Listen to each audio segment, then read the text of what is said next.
An Táin Bó Cuailgne. Lá óháin thug ra banrin méamh agus a fear céile eilil compra dhéana idir an muoin a bhí acu. Bhaile siad gachrod luachmhar a bhí acu agus leag siad amach ar I mbord iad. Tá muid corm sa méamh.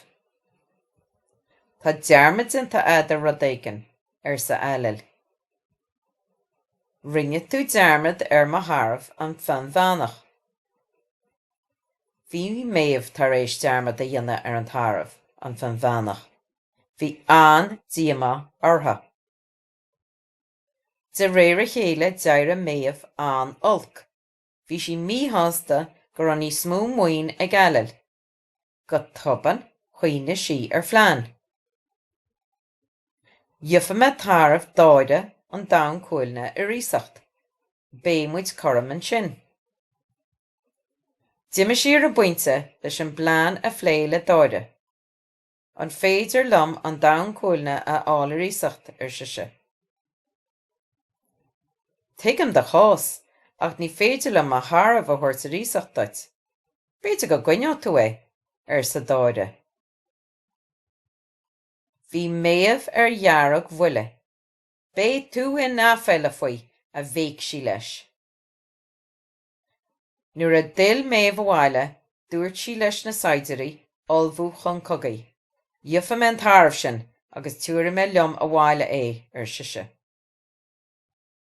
Thua méamh agus an arm ó thua I dro teach dáide. Lorg dáide cúna ó líochra ola. Dheall siad go dúirdís cúna dó.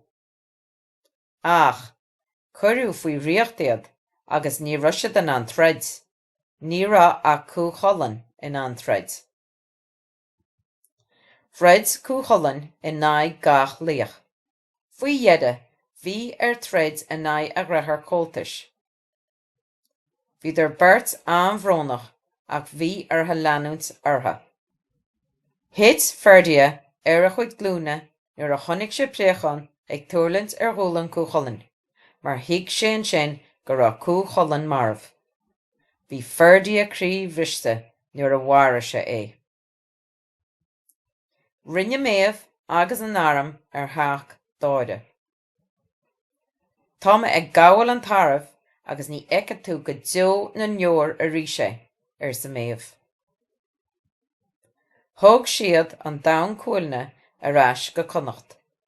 Dúirt méamh leis na fid a chur sa pháirc naca leis an fan bheanach. Thit méamh agus eilil ag an mhuinneog a breanú na tarbh.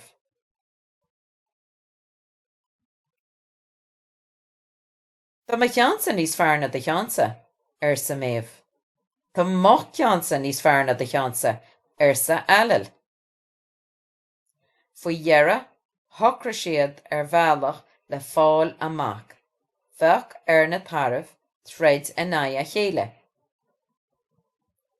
Threid siad go dtí gur mhara an Táin Cuailgne an fan bheanach. Bhí an Táin Cuailgne gortaí go dona agus ní raibh sé i bhfad sa le bhuair sé bás chomh maith.